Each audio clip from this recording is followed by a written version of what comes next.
My name is Kristina Holzweiss, and I have been a Canva user since 2014. I'm a Canva ambassador and community leader. I'm the moderator of the Canva Librarians and Teachers Facebook group and the facilitator of our international Canva showcases. I have been an educator since 1995, and I am certified to teach English, school library media, educational technology, and computer science.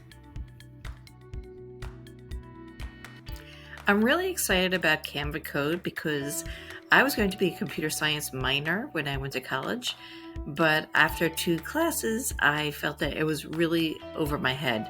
I didn't have any background in computer science in high school, and I really didn't understand it as well as I wanted to.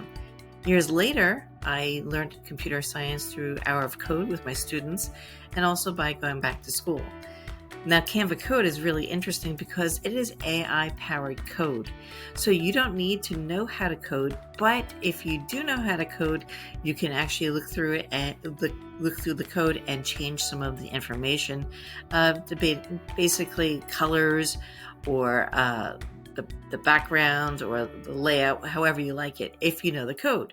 But if you don't know how to code, you can still use the chat. It's almost like a chat GPT where you actually have a conversation with Canva Code and you iterate multiple times to find out how to create what you really want. It's easily accessible. It's perfect for beginners and quick projects. And again, all the way up to more difficult projects and more experienced users. And it is creative freedom. So you have limitless creation, and you find out as you're using Canva Code, your prompts, how Canva Code understands, quote unquote, understands what you're saying and what it creates. And you'll find that sometimes if you're not clear enough, that you need to be clearer, or maybe sometimes you'll even find out that the code is actually better than your prompt, and it actually takes you in a way that you never even thought before. So Canva Code is really like a partner, helping you create wonderful things for your classroom.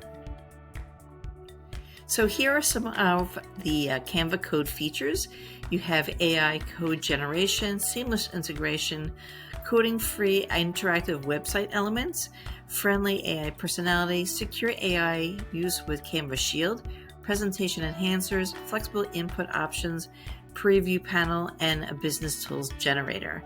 So if that seems overwhelming, we're going to simplify it today, and we're going to try to use Canva Code, just a simple prompt, and we're actually going to change the prompt. But I want to let you know what some of the features are so you know what you can grow into as you develop your skills in using Canva Code. So first you go to your home page and click Canva AI. Right at the top there. Then click Code for Me underneath the prompt box. You're going to scroll down to see what you can do with AI. There are a whole bunch of options. We're going to click Vocab Matching Game.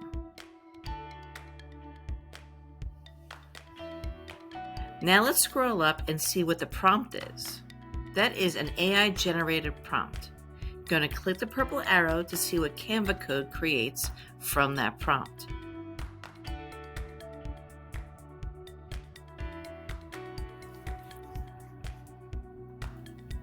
Now, we'll take some time to create your creation from Canva Code. The more complex your project is or your prompt is, the longer it's going to take Canva Code to create the code. But as you can see on your left-hand side, you see the prompt, and that is where you're going to reiterate your prompt, change any options that you want. And on the right-hand side, we see the actual code. So for those of you who do know some coding, you'll notice some things that look familiar. Those of you who don't know coding, well, you can learn it while you're watching it. So again, it's going to take a little while. So it does take some patience exactly to create Canva Code. You could open up another tab as you're working. Now we could see that we have our vocabulary match. This is based on the prompt that Canva Code put in by default. It was AI generated. So it is on math and it's a vocabulary match. So you can see that it is actually a playable game. So you can give hints, you can give the right answer. I'm going to go through, I'm going to show you how each one of those, you click it, you can see if they're the right answer or not. When each side, when the left side and the right side are green, it is correct. When they are a pinkish or a red, then they are incorrect. And then the yellow is a hint. So we're going to go through. Also, make sure after you create something in Canva Code or anything with AI, make sure that the information is accurate. You can always go in there and you can always change it, but I would test all of the games that you create, all of the widgets that you create, just to make sure that all of the information is correct. Now, if you would like to, you can customize your vocabulary matching game with the new information in the chat on the left. So I was a former English teacher. I'm going to change the game to be more literary based, and my favorite color is purple. So I'm going to change the coloring to purple. And then I could press the purple arrow again, and it will go through the reiteration process. It creates a new chat prompt, and then it actually goes through the Canva Code again. It bases the new code off of the old code. So again, you can see the left-hand side is generating, is trying to quote unquote understand the prompt. It's going through the process, and then it's going to go through the Canva Code and generate a new game.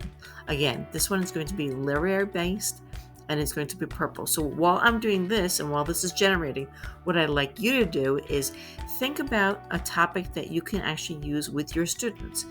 Is it math? Is it science? Is it technology? Think of something for your students, the appropriate age level, maybe even change the language if you need to, change the color.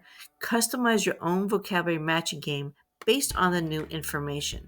And what I really love about Canva Code is as you are learning about coding and creating things, your prompting skills are getting better and better. You'll see that sometimes it won't follow your prompts. Oh, but mine did.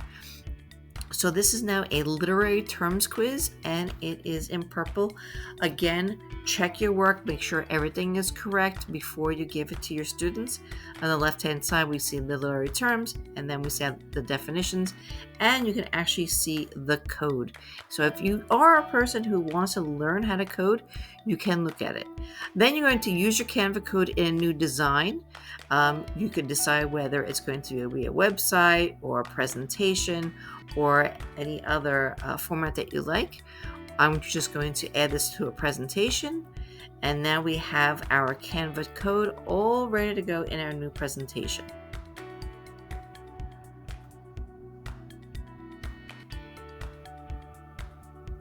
So let's explore more with Canva Code. I want to show you that instead of typing, you can actually speak your Canva Code. So it's very accessible, so you can actually speak it. You could see multiple versions of your code. So you can see here's version number 1. Later on, we see version number 2. So you can use the same prompt and keep on making it more and more detailed. Go back to another version if you liked it. And you can also revisit previous chats. So again, if you use ChatGPT where you have different chats, you know what it looks like. This is the same kind of skill that you're going to use in Canva Code.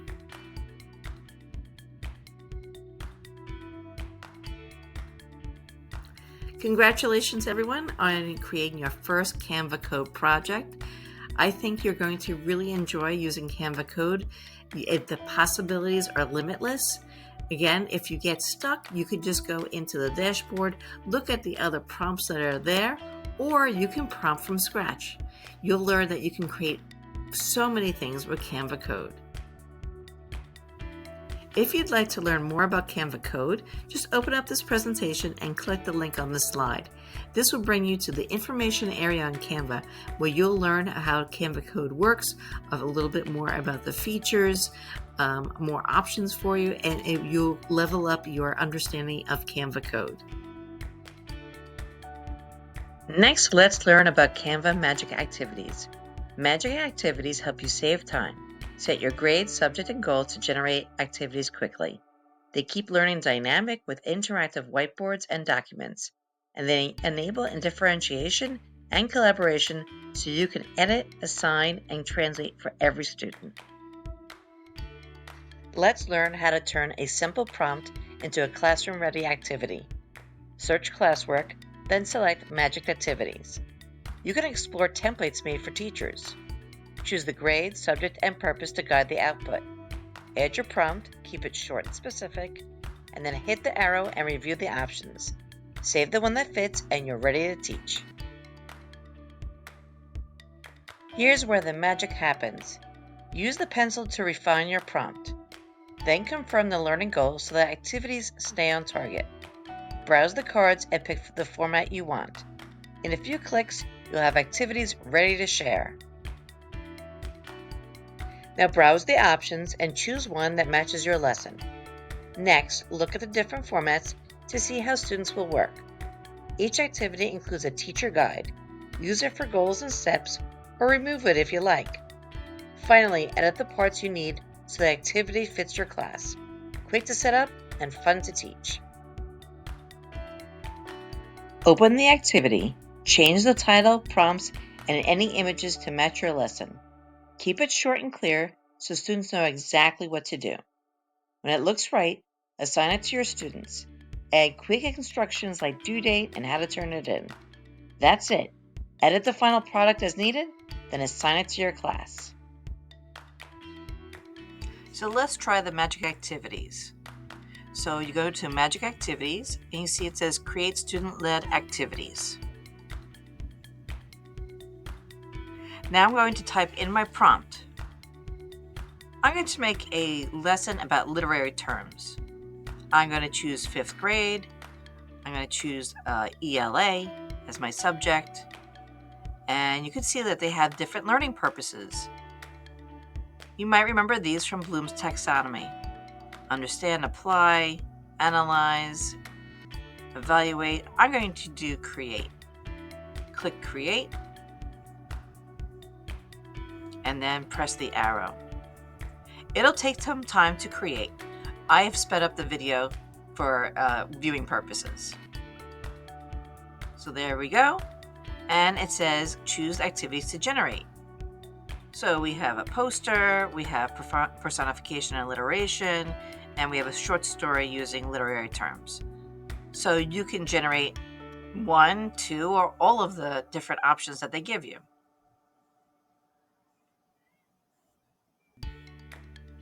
So I'm going to click this one, and let's see what happens. You can see at the top that it is generating, and it'll save these generations. If you don't know what you want to create, you can go to the activity library and get inspired by those ideas. We have compare and contrast.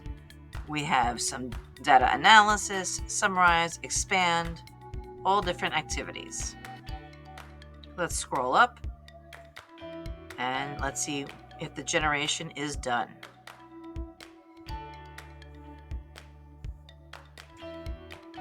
Okay, it does take a while because it is creating an entire activity for your students. Now that it's generated, press open.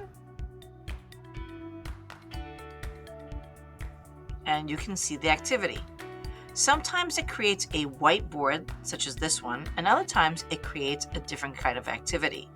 It's very random. It's kind of like a surprise what you get. So I like using whiteboards for single students or very small groups. I would not put an entire class in a whiteboard. You can get pretty lost. But I can zoom in. I can see different pieces here. All of them start with an introduction. And you can modify any part of this that you want. You can modify the font. You can change the ideas. You can change the coloring, add things, delete things. It's a great way to springboard your ideas. So here it says develop your ideas, sample work, vision 1, vision 2. Again, go through and see what you like about it. It's a great way to start, as I said. You can zoom in, see what the ideas are, zoom out again. Gives the kids a lot of space to work on the whiteboard. Here we have a color palette.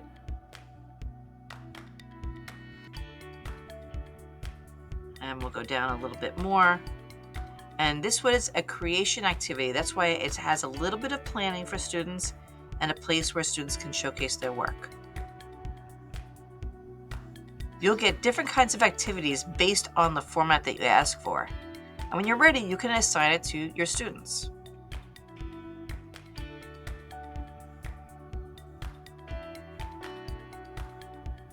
Now, let's say I want to choose an actual activity from the templates. I could choose the template, and then I could put in my own topic right here.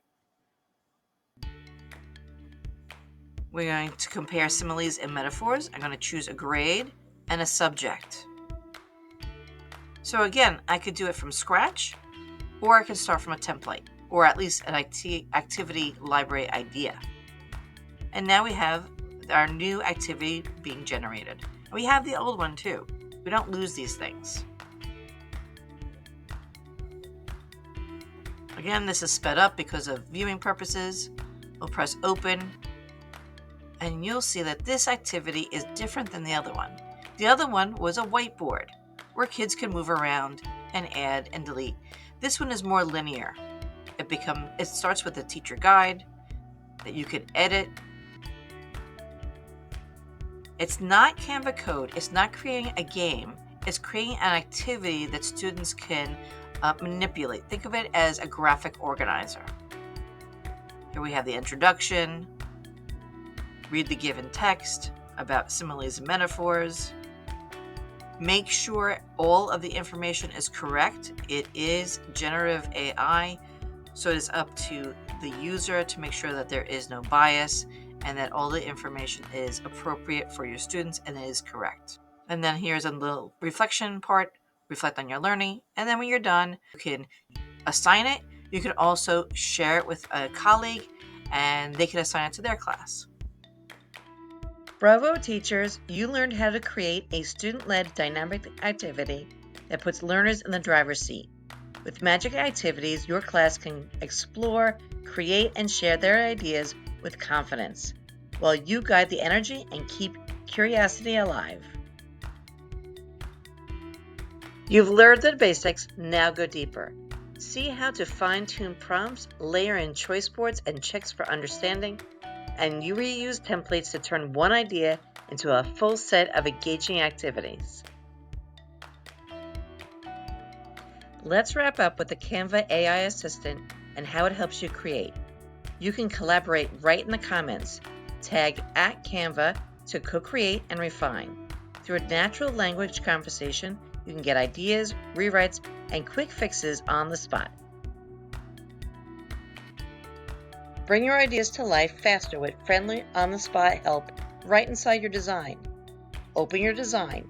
Think of one task you want help with, like polishing text or brainstorming headlines. Click the part you want to improve so the AI assistant knows exactly where to focus. Add a comment and type @Canva to tag the assistant. Write what you need in plain words like, make this heading bolder and shorter. Hit send and review the suggestions that appear. Keep the bits you love, tweak the rest, and repeat until it feels just right. Create with confidence. The Canva AI assistant is there whenever you need a spark.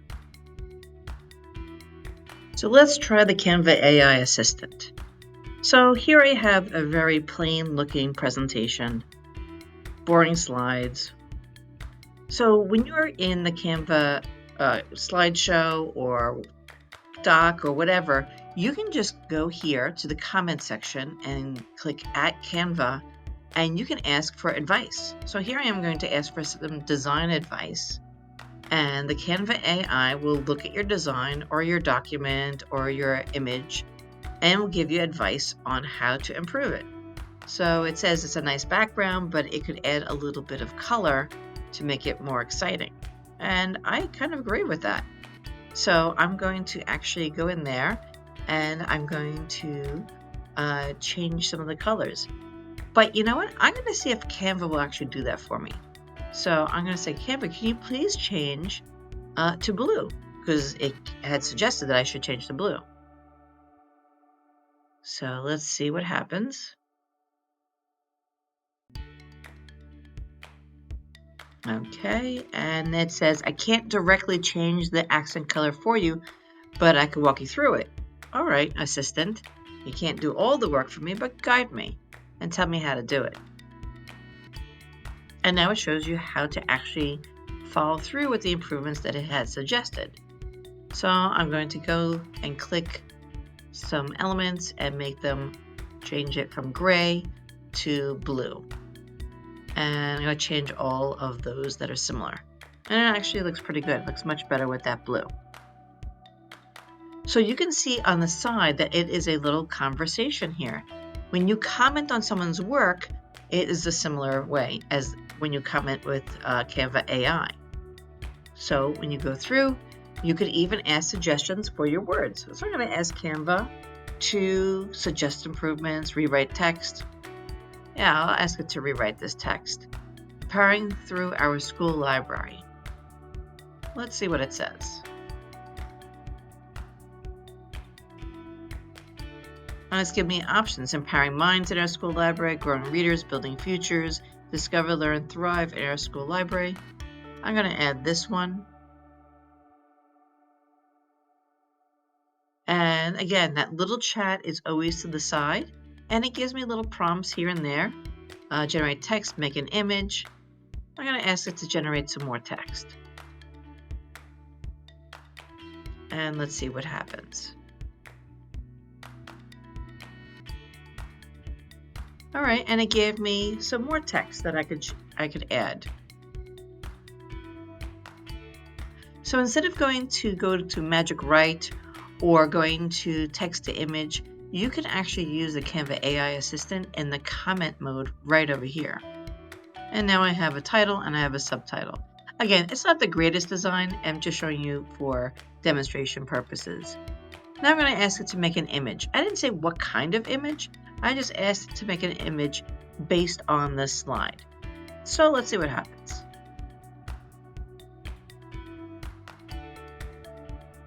Okay, it takes a little time to generate the AI.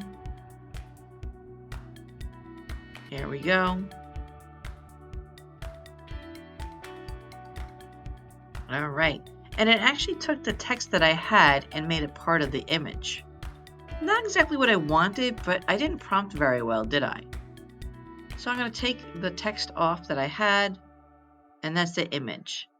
And let me move these little arrows and these little pieces. So it's not quite what I want, but again, and look, it's misspelled too.